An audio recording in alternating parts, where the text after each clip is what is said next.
વિદ્યાર્થી મિત્રો, અગાઉના ક્લાસની અંદર મૂળભૂત હકો અને મૂળભૂત ફરજો વિશે અભ્યાસ કર્યો. ફરીવાર એકવાર ટેલી કરવી. મૂળભૂત હકો નાગરિકોને શા માટે અપાયા છે? તો નાગરિક ગૌરવપૂર્વક પોતાનું જીવન ગુજારી શકે અને નાગરિકો પોતાનો હકનો ઉપયોગ કરીને પોતાનો વિકાસ કરી શકે તે માટે બંધારણ દ્વારા નાગરિકોને હકો આપવામાં આવ્યા છે. ભારતના નાગરિકોએ ફરજો શા માટે અદા કરવાની છે? હકોનો ઉપયોગ કરી નાગરિક સુખી, સંપન્ન અને સમૃદ્ધ બને તે માટે હક અપાયા છે.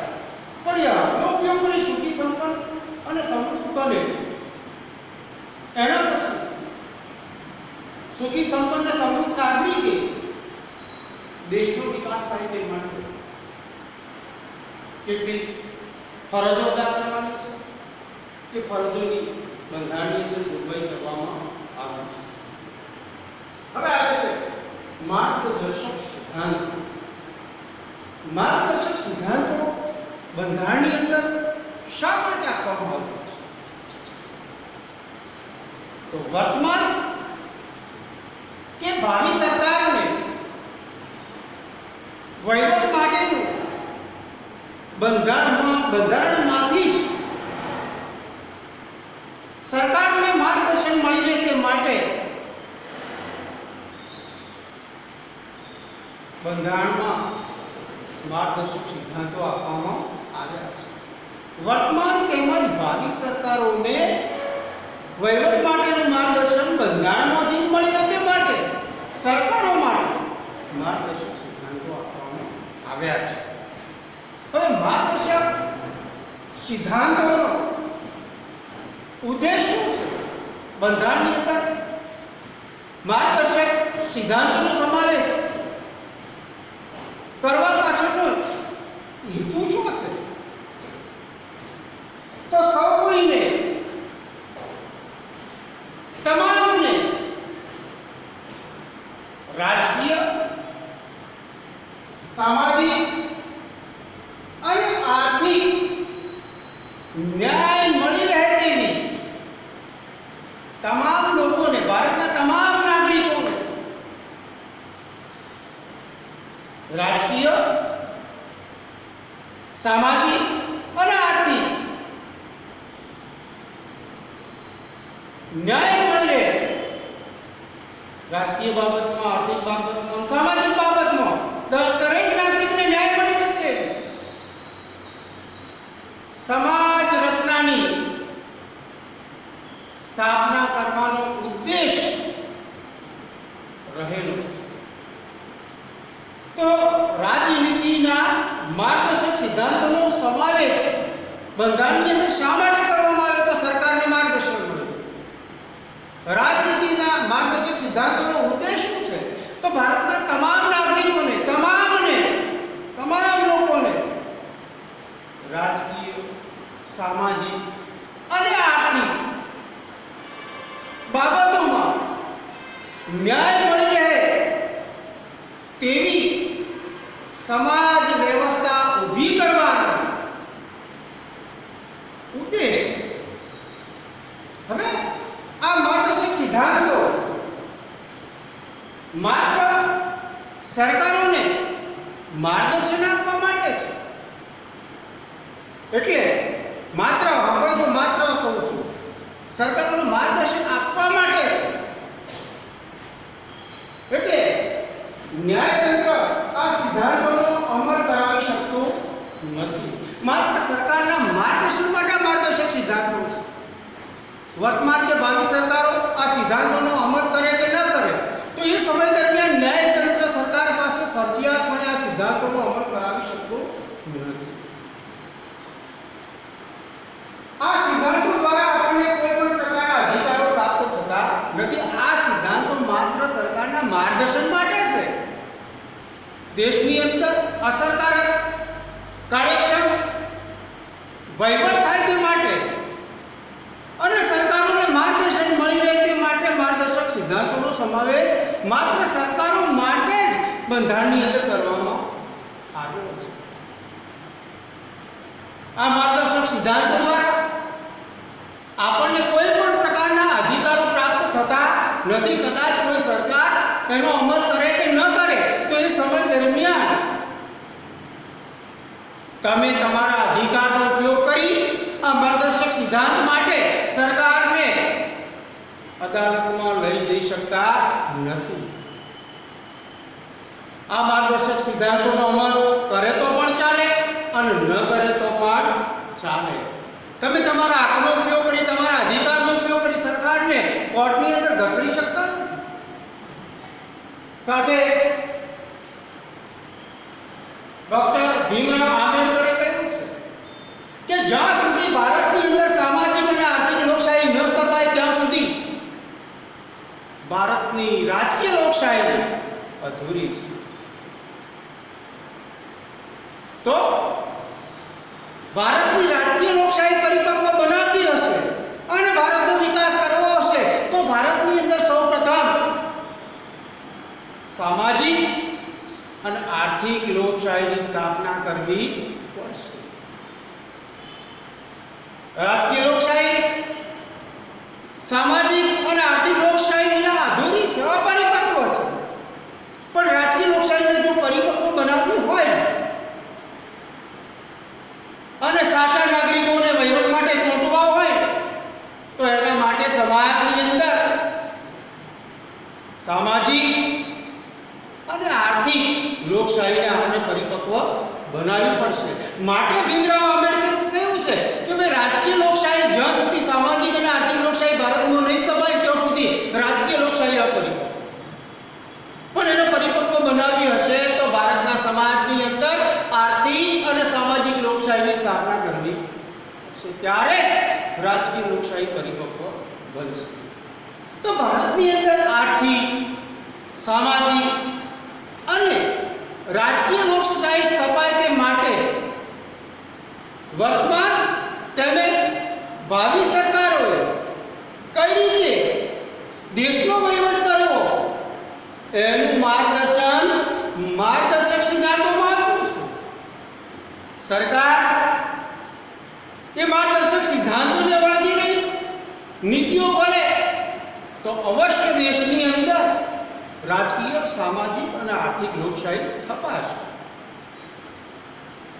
તો સૌપ્રથમ ભારતમાં આર્થિક લોકશાહીની સ્થાપના થાય તે માટે સરકારે અથવા રાજ્ય કઈ કઈ બાબતોનું ધ્યાન રાખવું એના વિશેની આપણે વાત કરીશું. ભારતની અંદર આર્થિક લોકશાહીની સ્થાપના થાય અને આર્થિક બાબતોમાં દરેક નાગરિકને એક સરખો ન્યાય મળી રહે તે માટે ભારતની સરકારે કે પછી વર્તમાન સરકાર હોય કે ભાવિ સરકાર હોય એ દેશનો વહીવટ કઈ રીતે કરે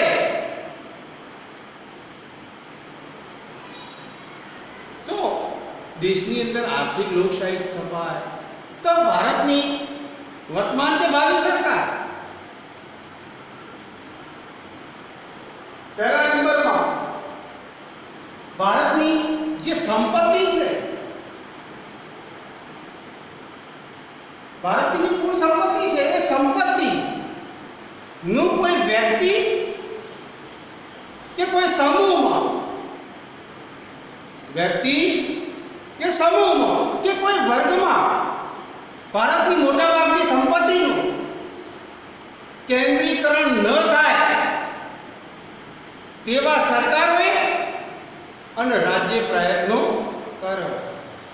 વર્તમાન સમયની અંદર ભારતની અંદર મોટો પ્રશ્ન છે. ભારતની અંદર 10% ધનાઢ્ય એવા લોકો છે કે એમની પાસે દેશની કુલ 60% સંપત્તિ છે અને જે લોકો ગરીબી રેખા હેઠળ જીવે છે 23% લોકો. તો આ 23% લોકો જે ગરીબી રેખા હેઠળ જીવે છે એમની પાસે માત્ર સંપત્તિ દેશની 5-6% છે. આ તો અન્યાય કહેવાય. માટે બંધારણના ઘડવૈયાઓએ માર્ગદર્શક સિદ્ધાંતની અંદર સરકારોને સૂચન કર્યું છે કે ભાઈ દેશની જે સંપત્તિ છે એ સંપત્તિનું કોઈ વ્યક્તિ સમૂહ કે વર્ગમાં કેન્દ્રીકરણ ન થાય તેનું પૂરેપૂરું ધ્યાન રાખવું. બીજા નંબરમાં ભારતની પાસે જે ભૌતિક સંસાધનો છે એ ભૌતિક સંસાધનોનો સૌને લાભ મળે. માત્ર પૈસાદાર જ એનો લાભ મેળવે એવું નહીં. એનો લાભ અમીરને પણ મળે અને સાથે સાથે પછાત વર્ગના નબળા વર્ગના લોકોને પણ એનો લાભ મળે. એ માટે ભૌતિક સંસાધનોનો કોઈને અન્યાય ન થાય તે રીતે તેની રાજ્ય કે સરકારોએ વિતરણની વ્યવસ્થા કરવી. એવી રીતે વિતરણ કરવું કે આનો લાભ ગરીબોને પણ મળે, મધ્યમ વર્ગને પણ મળે અને અમીરોને પણ મળે, જેથી કરીને ગરીબોને અન્યાય ન થાય. ત્રીજા નંબરમાં સ્ત્રી પુરુષોને આપણે પ્રાચીન સમયથી જોતા આવ્યા છીએ કે ભારતની અંદર દૂષણોના કારણે સ્ત્રીને હંમેશા નબળી ગણવામાં આવે છે. પણ એવું નથી. પાશ્ચાત્ય દેશોના અભ્યાસ પરથી એવું લાગે છે કે પુરુષો જે ક્ષેત્રોની અંદર કામ કરી શકે છે તે ક્ષેત્રોની અંદર સ્ત્રીઓ પણ કામ કરી શકે છે. વર્તમાન સમયની અંદર સ્ત્રીઓ અવકાશની અંદર પહોંચી છે અને અવકાશ ક્ષેત્રે મોટા મોટા સંશોધનો કર્યા છે. તો અહીં પ્રાચીન સમયથી કચડાઈ અને આવતી સ્ત્રીઓનું શોષણ ન થાય તે માટે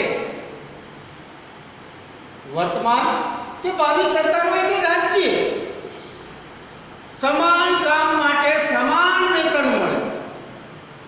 એક જ જેવા કામ માટે પુરુષને જેટલું વેતન મળે એ જ કામ માટે સ્ત્રીને પણ એટલું જ વેતન મળે તેનું સરકારે ધ્યાન રાખવું જોઈએ અને સ્ત્રીઓનું શોષણ ન થાય તે માટેના પ્રયત્નો પણ કરવા જોઈએ. કોને? સરકારો અથવા રાજ્યો.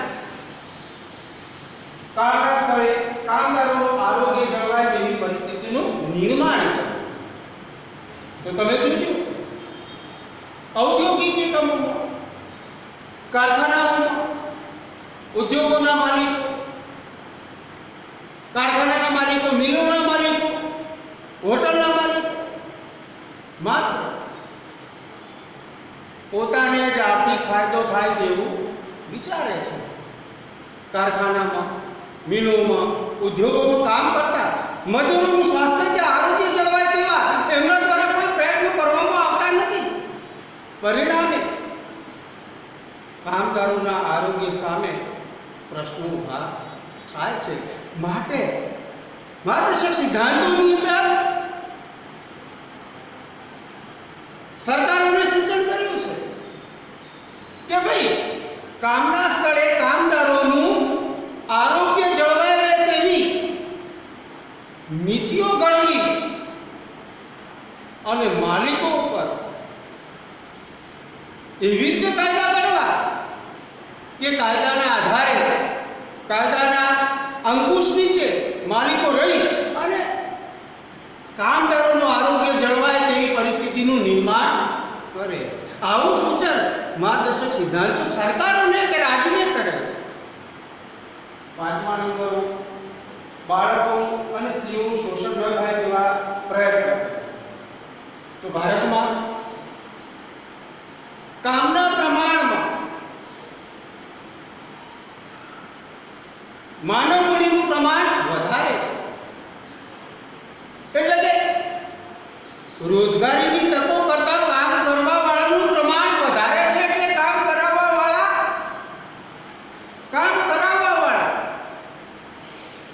કામ કરનાર આર્થિક શોષણ કરે છે. તો આમાં સ્ત્રીઓ અને બાળકોનું અમીર વર્ગ દ્વારા કોઈ પણ પ્રકારે શોષણ ન થાય તે માટે સરકારે એવી નીતિઓ ઘડી, એવા પ્રયત્નો કરવા કે જેથી કરી અને અમીરો કામના સ્થળે બાળકોનું અને સ્ત્રીઓનું શોષણ ન કરી શકે. સ્ત્રીઓને પ્રસૂતિ સમયે રજા અને રાહત મળે તેવા પ્રયત્નો. રાજ્ય કે સરકારે કુદરતી બાબત છે ઘણી સ્ત્રીઓ આર્થિક ક્ષેત્રની અંદર કામ કરે છે, ત્યારે સામાજિક રૂઢિના હિસાબે એવા સંજોગો ઉભા થાય, પ્રસૂતિ આવે તો એ પ્રસૂતિના સમયે સ્ત્રીઓને રજા પણ મળવી જોઈએ અને સાથે સાથે પ્રસૂતિના સમયમાં એનું ગુજરાન ચાલે, એને પૂરતા પ્રમાણમાં પોષણ મળે, એવી રાહત મળી રહે તેવા સરકાર દ્વારા કે રાજ્ય દ્વારા પ્રયત્નો કરવા જોઈએ. એવું માર્ગદર્શન રાજ્ય કે સરકારને આપે છે માર્ગદર્શક સિદ્ધાંત. આગળ કામદારોને વીમો, બોનસ અને ગ્રેચ્યુટીનો લાભ મળે તેવા પ્રયત્ન રાજ્ય કરવા. તો હંમેશા અમીરો દ્વારા, કારખાનાના માલિકો દ્વારા, મિલોના માલિકો દ્વારા, ઉદ્યોગોના માલિકો દ્વારા કામદારોનું શોષણ કરવામાં આવે છે. તો આવા કામદારોને ઘણી વખત અવસાનની ઘટનાઓ બને તો એ સમય દરમિયાન કામદારના પરિવારનો આરામથી ગુજરાન ચાલે તે માટે વીમાની વ્યવસ્થા થાય. ઉંમર થાય ત્યારે, કામદારનો કામ કરવાનો સમય પૂર્ણ થાય ત્યારે પાછળની જિંદગી આરામથી પસાર થાય તે માટે એને ગ્રેચ્યુટીની વ્યવસ્થા કરી અને સાથે સાથે દિન પ્રતિદિન મોંઘવારી વધતી જાય છે. આ મોંઘવારી ઘણી વખત આપણને સામાજિક પ્રસંગે, તહેવારોના પ્રસંગે ગરીબ લોકોને નડી જાય છે. આવા લોકો સામાજિક પ્રસંગે, તહેવારો આરામથી ઉજવી શકે તે માટે આવા ગરીબોને બોનસ મળી રહે તેવી વ્યવસ્થા ઊભી કરવી અથવા બોનસ મળી રહે તેવા પ્રયત્નો કરવા. તો કામદારોનું શોષણ ન થાય, ભવિષ્યની અંદર એમને વીમો મળી રહે, અવસાનના સમય તહેવારો સામાજિક પ્રસંગો પૂરા પાડી શકે તે માટે બોનસ અને ગળપણની અંદર આવા ગરીબ લોકોનું ગુજરાન ચાલી શકે તે માટે ગ્રેચ્યુટી મળી રહે તેવા સરકારે કે રાજ્ય પ્રયત્નો કરવા જોઈએ. એવું સૂચન માર્ગદર્શક સિદ્ધાંતોની અંદર સરકારોને સૂચન કર્યું છે. આગળ દુધાળા અને ભારવાહક પ્રાણીઓને કતલખાને જતા તો દુધાળા પ્રાણીઓ આપણા માટે ઉપયોગી છે, સારી ઓલાદના પ્રાણીઓ આપણા માટે ઉપયોગી છે. કેટલાક પ્રાણીઓ ભારનું વહન કરે છે તો એ પ્રાણીઓ પણ આપણા માટે ઉપયોગી છે. પણ ઘણા ગરીબ લોકો જ્યારે આર્થિક તંગીનો અનુભવ કરે છે ત્યારે પોતાના દુધાળા પ્રાણીઓને પણ, ભારનું વહન કરનારા પ્રાણીઓને પણ વેચી મારે છે. અને એ સમય દરમિયાન આવા પ્રાણીઓ ઘણી વખત કતલખાને પાછળ અને કતલખાને પહોંચે છે અને કપાઈ જાય છે. ત્યારે દિન પ્રતિદિન આપણા દેશની અંદર દુધાળા સારી ઓલાદના પ્રાણીઓની તો સંખ્યા ઘટે છે, પણ સાથે સાથે ભારવાહક પ્રાણીઓની પણ સંખ્યા ઘટે છે, જે દેશ માટે નુકસાનકારક છે. તો આવા દુધાળા સારી ઓલાદના અને ભારનું વહન કરનારા પ્રાણીઓને કતલખાને અટકાવવા માટેના સરકારે તે રાજ્ય પ્રયત્નો કરવા જોઈએ, જેથી કરી દેશના નાગરિકોને દુધાળા પ્રાણીઓ, સારી ઓલાદના પ્રાણીઓ અને ભારનું વહન કરનારા પ્રાણીઓનો દેશના નાગરિકોને લાભ મળતો રહે અને દેશનો આર્થિક વિકાસ થતો રહે. તે માટે કતલખાને અટકાવવાના સરકારોએ પ્રયત્ન કરવા જોઈએ. એવું માર્ગદર્શક સિદ્ધાંત. આગળ ગરીબ નાગરિકોને મફત ન્યાય મળે તેવી વ્યવસ્થા. અમીરો તો પોતાના પૈસાના આધારે ન્યાય મેળવી શકે છે, પણ ગરીબ લોકો પાસે ઘણી વખત એવા પ્રશ્નો ઊભા થાય કે પ્રશ્નોના કારણે એમને કોર્ટમાં જવું પડે, અદાલતમાં જવું પડે, વકીલો રોકવા પડે. પણ વકીલો પોતાનો કેસ લડી શકે તે માટે ગરીબો પાસે પૂરતા પ્રમાણમાં નાણાંની સગવડ હોતી નથી. એ સમય દરમિયાન ઘણી વખત ગરીબ નાગરિકો ન્યાયથી વંચિત રહી જાય છે. તો આ ગરીબ નાગરિકો ન્યાયથી વંચિત ન રહે તે માટે ગરીબોને મફત ન્યાય મળે તેવી નીતિઓ ઘડી અને ગરીબોને મફત ન્યાય મળી રહે તેવી વ્યવસ્થા ઊભી કરવાનું પણ માર્ગદર્શક સિદ્ધાંતો સરકારને અને રાજ્યને સૂચન કરે છે. હવે આપણે આગળ જોઈશું સામાજિક નીતિના સંદર્ભે સિદ્ધાંતો. અનુસૂચિત જનજાતિ નબળા વર્ગોનું શોષણ ન થાય તે માટે આર્થિક મદદ ઊભી કરવી અને આર્થિક બાબતોમાં તક આપવી. આ આર્થિક સિદ્ધાંતો છે કે આર્થિક લોકશાહીની સ્થાપના માટે છે. હવે સામાજિક લોકશાહી સ્થાપના માટે સામાજિક સિદ્ધાંતો સરકારે અપનાવવાના છે.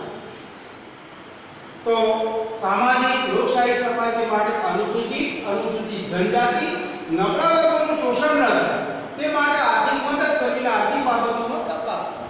તો તમે જુઓ સરકાર વર્તમાન હોય કે ભાવિ કે ભૂતકાળનું, તો આવા ગરીબ લોકોનું શોષણ ન થાય તે માટે સરકાર અવારનવાર જુદા જુદા પ્રકારના બહાના હેઠળ ગરીબોને આર્થિક મદદ કરે છે. દાખલા તરીકે ગરીબોના બાળકોને શિક્ષણ મળી રહે અને ગરીબોના બાળકો ઉચ્ચ શિક્ષણ મેળવીને આગળ પોતાનો વિકાસ કરી શકે તે માટે સરકાર દર વર્ષે આવા ગરીબ બાળકોની શિષ્યવૃત્તિ પૂરી પાડે છે. બીજા નંબરમાં આવા ગરીબ કુટુંબો પોતાનું આરોગ્ય જળવાઈ રહે, રોગ સામે આવા ગરીબો રોગ સામે લડી શકે તે માટે સરકાર દ્વારા આવા ગરીબોને આરોગ્યને લગતી જે સુવિધાઓ છે એ સુવિધાઓ સરકારો દ્વારા મફત પૂરી પાડવામાં આવે છે. દાખલા તરીકે મા કાર્ડ,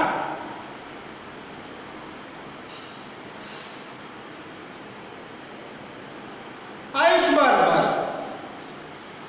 તો એ કાર્ડ ગરીબોને મદદ કરવા માટે સ્પેશિયલ ઊભા કરવામાં આવે છે, ગરીબોને પૂરા પાડવામાં આવે છે. આવા કાર્ડનો ઉપયોગ કરી ગરીબો હોસ્પિટલમાં જઈ અને ગમે તેવા રોગની અંદર પોતાની સારવાર કરાવી શકે છે.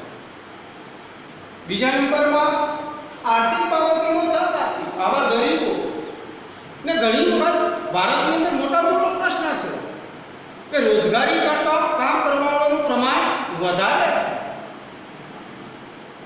અને કામ કરવાવાળાનું પ્રમાણ વધારે હોવાના કારણે ઘણી વખત નબળા વર્ગના લોકોને રોજગારી મળતી.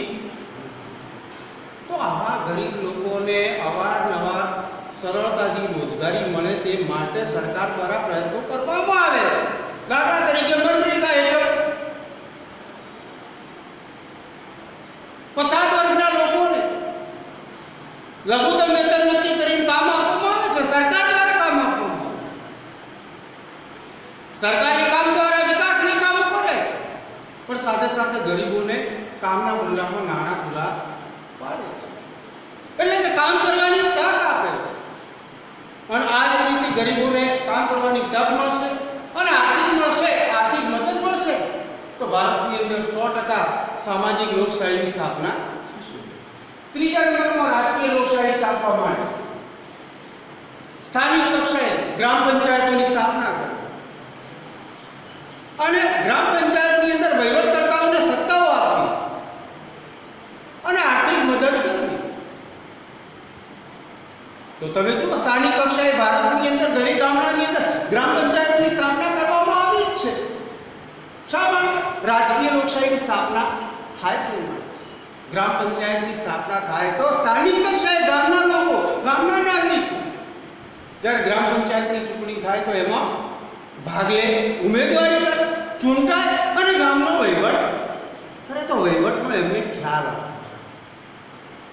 તો અહીંયા ભારતમાં રાજકીય લોકશાહીની સ્થાપના થાય તે માટે રાજનીતિના માર્ગદર્શક સિદ્ધાંતોની અંદર સરકારોને રાજ્યને સૂચન કરવામાં આવ્યું છે કે ભાઈ ભારતના દરેક ગામડામાં ગ્રામ પંચાયત ઊભી કરવી તો કરી દીધી છે અને વહીવટકર્તાઓને વહીવટ કરવા માટેની સત્તાઓ આપવી. તો અત્યારે તમે જુઓ આ સત્તાના આધારે સરપંચ ગામને લગતા જુદા જુદા પ્રકારના કામો કરે છે. સત્તાના આધારે કરે છે અને કામ કરી શકે તે માટે જુદી જુદી યોજનાઓ હેઠળ ગ્રામ પંચાયતને સરકાર દ્વારા નાણાં પૂરા પાડવામાં આવે છે. એટલે ગામડાના વિકાસના કામો પણ સરપંચ આરામથી અને એમના સભ્યો આરામથી કામ કરી શકે. હવે આપણે આગળ જોઈશું વિદેશ નીતિના સંદર્ભે સિદ્ધાંતો.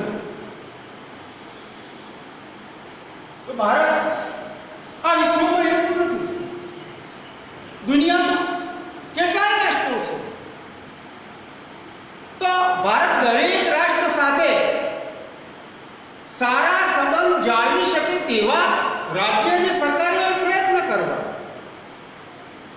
તો ભારતના કોઈ પણ દેશ સાથે સંબંધ ન બગડે, પ્રશ્નો ઊભા ન થાય, ઝઘડા ન થાય, યુદ્ધ ન થાય, તે માટે રાજનીતિના માર્ગદર્શક સિદ્ધાંતોમાં સરકારને સૂચન કરવામાં આવ્યું છે કે ભારતમાં જે પણ સરકાર આવે એ સરકારે દુનિયાના તમામ દેશો સાથે સારા સંબંધોની સ્થાપના થાય તેવા તમામ સરકારોએ પ્રયત્નો કરો.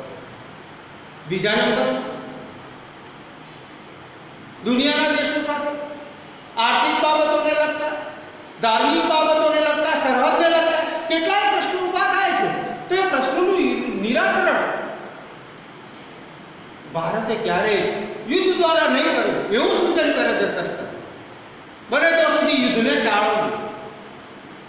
પછી એનો મતલબ એવો નથી કે કોઈ પરદેશી આપણા ઉપર આક્રમણ કરે તો આપણે હાથ જોડીને બેઠા રહેવું. સરકારને ભારતનું રક્ષણ કરવાની પણ જવાબદારી સોંપાઈ ગઈ છે. પણ બને ત્યાં સુધી પોતાના દ્વારા યુદ્ધની શરૂઆત ન થાય એનું ધ્યાન રાખવું. ગમે તેવા પ્રશ્નમાં યુદ્ધ દ્વારા નહીં ઉકેલ. કોઈ પણ પ્રશ્નનો ઉકેલ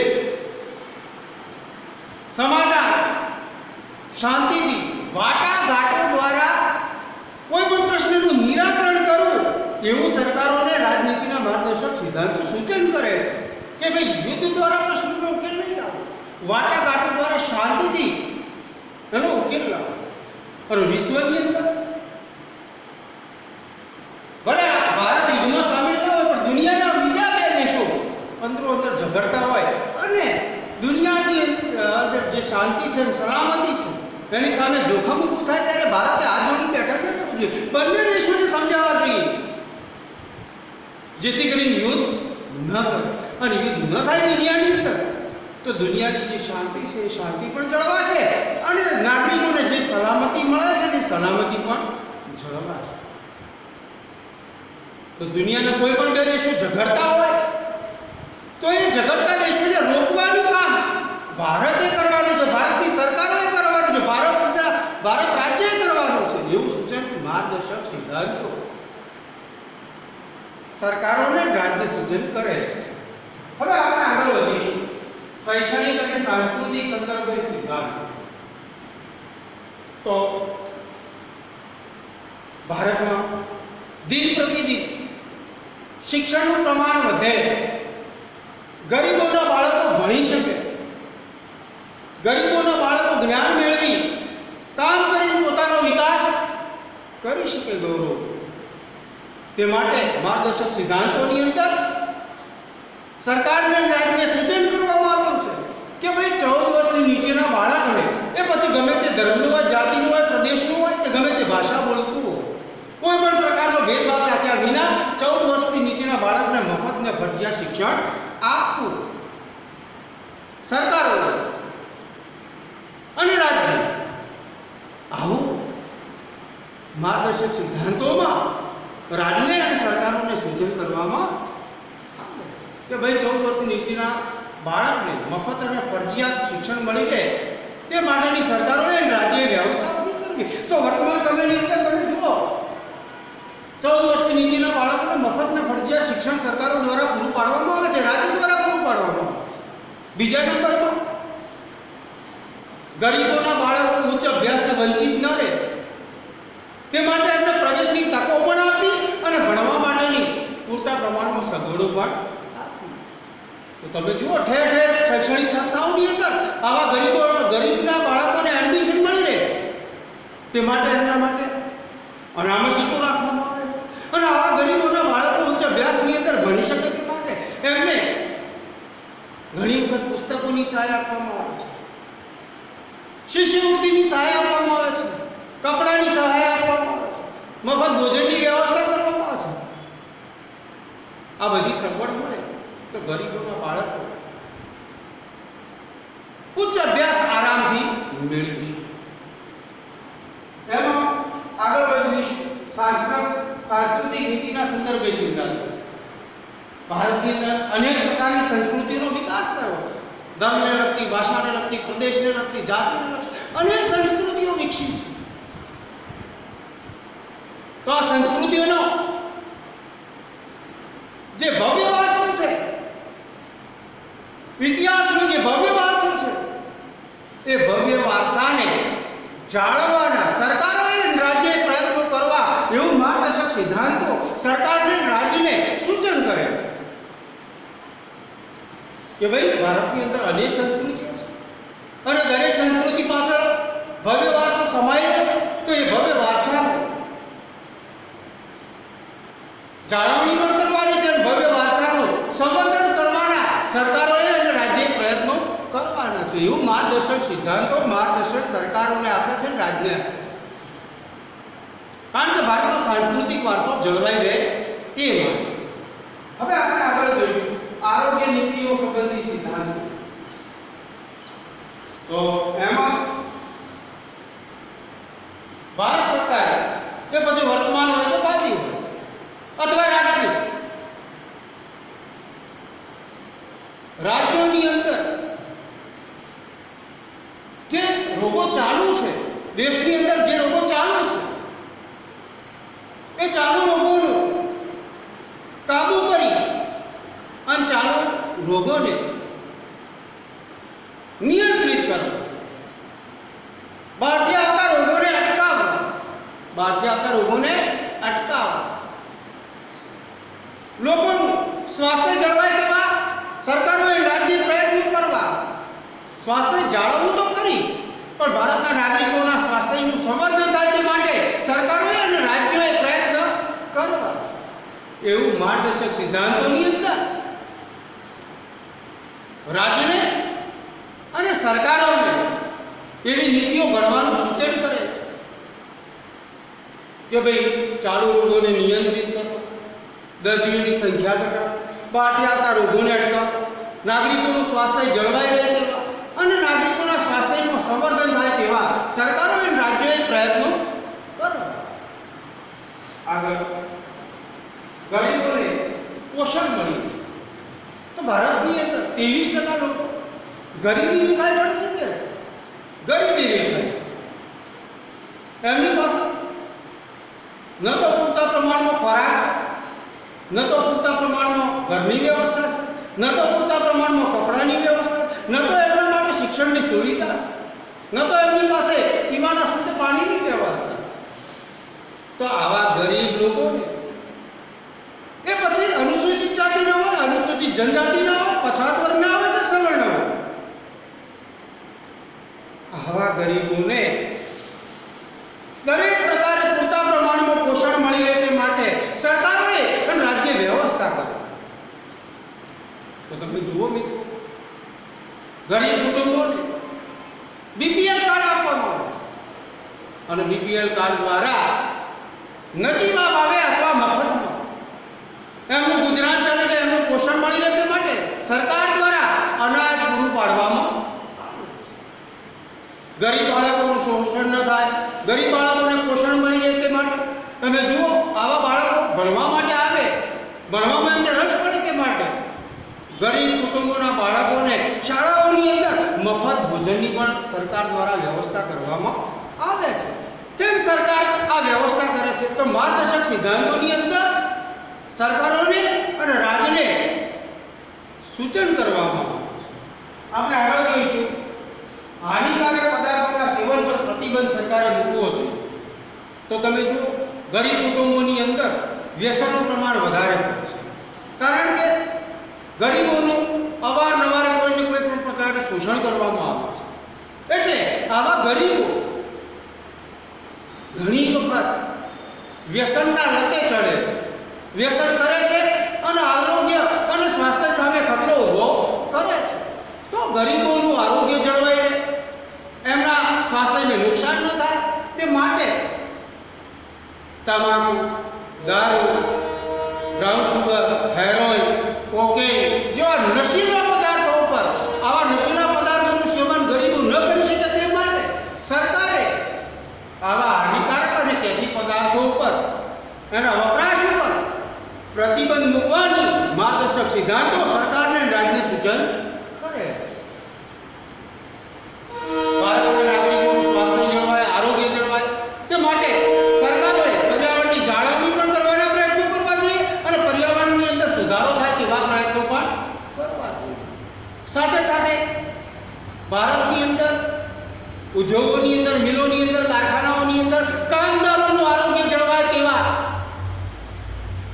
પર્યાવરણની વ્યવસ્થા ઉદ્યોગ માલિકો, કારખાના માલિકો, મિલ માલિકો કરે, એમનું આરોગ્ય જળવાય તેવી અને પર્યાવરણ જળવાય તેવી આ માલિકો વ્યવસ્થા ઊભી કરે તે માટેના સરકાર પ્રયત્નો કરે એવું સૂચન પણ માર્ગદર્શક સિદ્ધાંતો સરકારને રાજ્ય સૂચન કરે છે. તો મિત્રો, આર્થિક, સામાજિક, રાજકીય, વિદેશ નીતિ, શૈક્ષણિક અને સાંસ્કૃતિક અને આરોગ્ય નીતિ સરકારે કેવી ઘડવી એનું માર્ગદર્શક સિદ્ધાંતોની અંદરથી મળી રહે તે માટે બંધારણના ઘડવાયાઓએ બંધારણની અંદર માર્ગદર્શક સિદ્ધાંતોનો સમાવેશ કર્યો છે. પણ આ સિદ્ધાંતો સરકાર માટે ફરજિયાત નથી.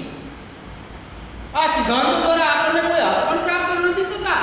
એટલે આપણે સરકારોને આ સિદ્ધાંતોનો અમલ કરે કે ન કરે તે સમય દરમિયાન સરકારને આપણે કોર્ટની અંદર ઘસડી પણ શકતા નથી. માત્ર આ સિદ્ધાંતોનો સમાવેશ કરવા પાછળનો ઉદ્દેશ એ છે કે ભાઈ ભારતની અંદર સરકારો દ્વારા ભારતમાં આર્થિક, સામાજિક અને રાજકીય લોકશાહી સ્થપાય તેવા પ્રયત્નો સરકારો કરે અને ભારતની રાજકીય લોકશાહીને પરિપક્વ બનાવે તે માટે માત્ર બંધારણની અંદર માર્ગદર્શક સિદ્ધાંતોનો સમાવેશ કરવામાં આવ્યો છે. અસ્તુ પાઠ પૂરો થાય છે. વિદ્યાર્થી મિત્રો, આ રીતે ખાસ નોટ કરજો. આ પોઈન્ટની અંદર જે છે બીજા નંબરનો અહીંયા પાઠ પૂરો થાય છે એટલે સ્વાધ્યાયના પ્રશ્નો ચોપડાની અંદર ફરજિયાત વિદ્યાર્થી મિત્રો લખી દેવાના પ્રયત્નો કરજો. અસ્તુ.